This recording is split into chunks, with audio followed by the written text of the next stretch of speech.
다 같이 박수 세 번 하면 하나님, 박수 두 번 하면 예수, 박수 한 번 하면 나. 자, 박수 세 번 시작. 하나님, 박수 두 번 시작. 예수, 박수 한 번 시작.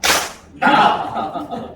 이게 우리가 이제 소리 학문을 연구하다 보면 그것을 반복하다 보면 그게 된다고요. 우리가 하나님, 예수님, 나 이렇게 항상 그렇게 이제 반복해서 하다 보면 그걸 알지 않겠는가 이런 생각이 듭니다.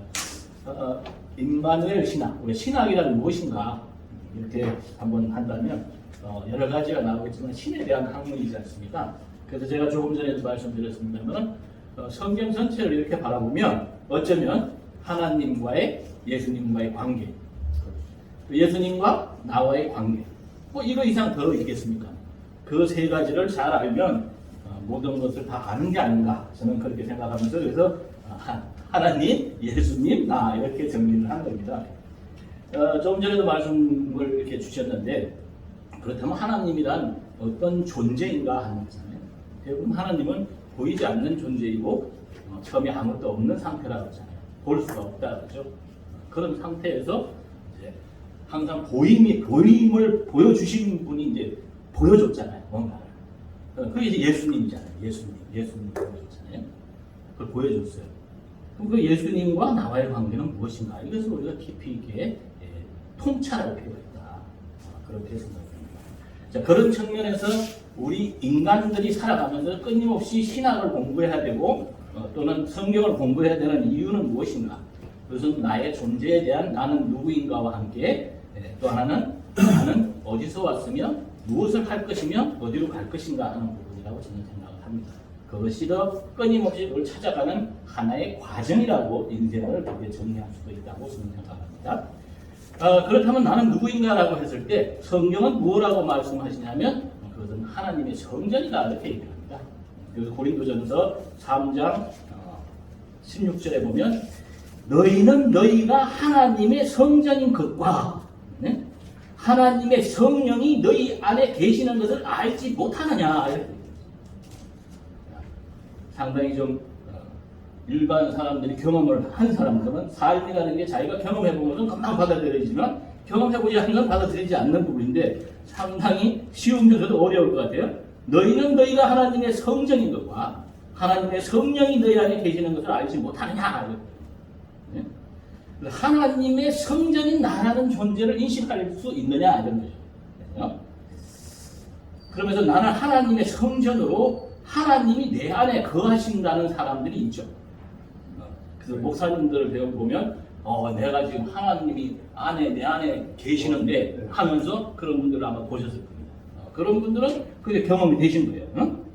그래서 요한복음 14장 10절에 보면 내가 아버지 안에 거하고 아버지는 내 안에 계신 것을 내가 믿지 않느냐 이거예요. 이거 믿으려면 믿기가 어려운 부분이지만 왜 믿지 않느냐 이런 얘기예요. 왜 안 믿느냐 이거예요. 그리고 내가 너희에게 이르는 말은 스스로 하는 것이 아니라 아버지께서 내 안에 계셔서 그의 일을 하시는 것이다. 그래서 그냥 목사님들이 되신 분들은 우리가 성도들이 뭐라고 얘기하냐면 대언을 하신다 이렇게 얘기를 하는 겁니다. 여기서 이게 그냥 말이 아니라 하나님을 대언해서 말씀하시는 거예요. 그래서 목사님들의 주의가 굉장히 중요한 겁니다. 대언이기 때문에 바로 아버지께서 내 안에 계셔서 그의 일을 하시는 거예요. 내가 하는 것이 아닙니다. 그 다음 요한복음 14장 19절에 보면 이제 이때 이제 예수님께서 중요한 말씀을 하시죠. 자, 이게 중요합니다. 이제 예수님께서는 저쪽 돌아가셔야 돼요. 가셔야 됩니다. 근데 조금 있으면 세상은 다시 나를 보지 못할 것입니다. 세상은 나를 다시 보지 못하는 것이잖아요. 그런데 너희는 나를 보리니. 너희는 나를 보리니. 제자들고 이는 내가 살아있고 너희도 살아있겠습니다. 이겁니다. 이게 산자와 죽은 자에 대한 거예요. 자, 지금도 마찬가지입니다. 산자들은 예수님을 볼 수 있어요. 죽은 자는 예수를 볼 수가 없다 이런 얘기입니다. 그 당시에도 돌아가시면서 조금 있으면 이제 보여. 이 세상에서 볼 수가 없다 이래요. 그러나 너희들은 본다 이렇게 얘기합니다. 지금도 그런 겁니다. 그래서 조금 있으면 세상은 다시 나를 보지 못할 것이로되 너희는 나를 보니 이는 내가 살아있고 너희도 살아있겠습니다. 이것은 무엇인가 하는 부분이 중요한데 그것은 예수님께서 가시면서 내가 성령을 보내리라 했던 거예요. 돌아가시면서. 그래서 이 성령이 굉장히 중요합니다. 성령론이 신학에서는. 근데 우리나라에서 좀 그런 걸 좀 터부시하는데 저는 굉장히 중요하다고 봐요. 개인적으로. 요한복음 14장 20절에 보면 그날에는 내가 아버지 안에 또 나옵니다. 내가 아버지 안에 너희가 내 안에 이건 다시 중요해요. 내가 아버지 안인데 너희는 내 안에 그리고 내가 너희 안에 여기 이제 성령이 여러분 안에 있다 이런 얘기예요. 성령 자체 본연신 성령이 너희 안에 있는 것을 너희가 알리라 이건 끊임없이 자기를 들여다보라고 하는 것은 무엇이냐면 내가 내 안에 그 성령이 임해져 있느냐 없느냐를 자기가 들여다봐요. 남이 했다 해서 없다라고 할 것이 아니라 이것은 너희 안에 있는 것을 너희가 알리라 이렇게 얘기하는 겁니다. 너희가 알리라. 그래서 우리는 바로 하나님이 예수님으로 예수님 나오죠. 또 예수님이 우리에게 성령으로 이렇게 나에게 오는 겁니다.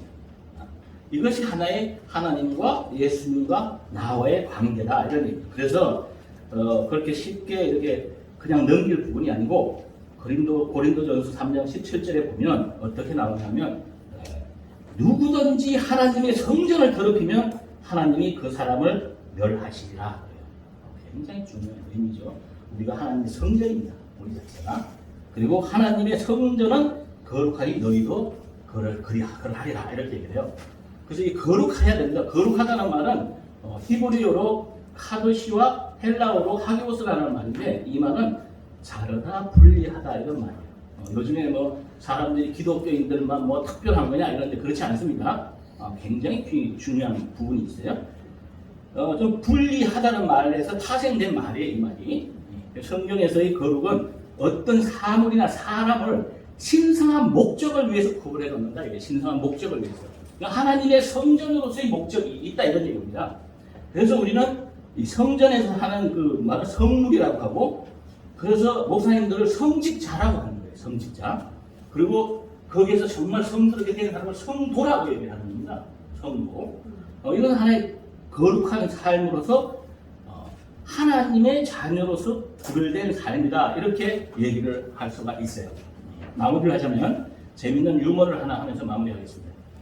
어느 의대에서 의학고생들이 물리학 강의를 듣고 있었어요. 의학대학에서 물리학을 강의를 듣습니다. 그래서 한 학생이 물리학 강의를 들으면서 질문을 했어요. 아니 교수님 어째서 의대생들이 물리학을 배워야 됩니까? 이 골치 아픈 거 왜 물리학을 배웁니까? 이렇게 얘기했어요. 그랬더니 의대 교수가 뭐라냐면 생명을 구해야 하기 때문이다 그랬어요. 그래서 그럼 어떻게 물리가 인간의 생명을 구할 수 있습니까? 라고 물었어요. 물리가 어떻게 생명을 구하냐고.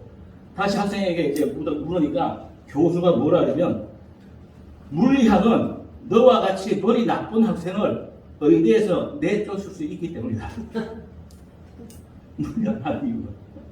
다시 한번. 물리학은 너와 같이 머리 나쁜 학생을 의대에서 내쫓을 수 있기 때문이다. 라고 대답을 했어요. 굉장히 이거 이제 유머 중에 블랙 유머라고 하는데, 이 말씀을 제가 왜 드리냐면, 성경을 보면 일반 성경을 그냥 해석하는 사람들이 많습니다.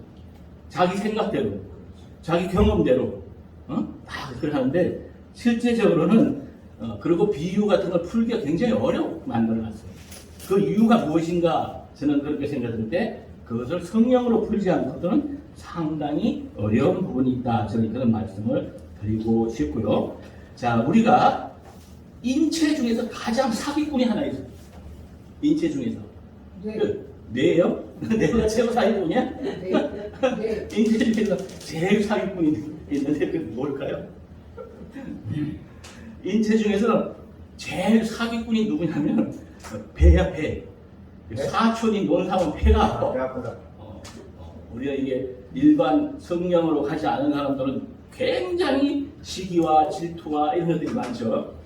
자기가 들다 보면 자신도 몰라. 저도 그것 때문에 굉장히 고통스러워요. 내가 왜 이러는가? 내가 왜 이런 속에서 살아가고 있는가? 사촌이 놓은 사람은 배가 아파 아주.